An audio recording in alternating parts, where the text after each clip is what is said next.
Iran के कब्जे में भारत का जहाज। आईआरजीसी ने कहा बिना इजाजत हॉर्मूज पार करने की करी है कोशिश।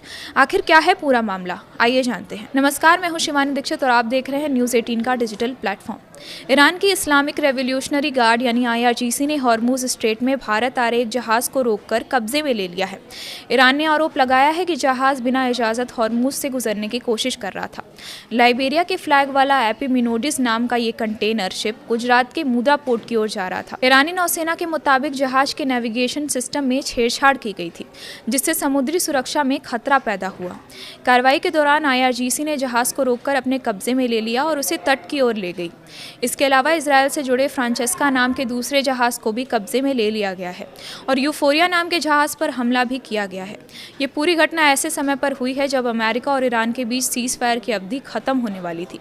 अमेरिका के राष्ट्रपति डोनाल्ड ट्रंप ने गुरुवार को अचानक युद्ध विराम को बढ़ा दिया है, लेकिन दूसरी तरफ ईरान के बंदरगाहों पर नाकेबंदी जारी रखी है।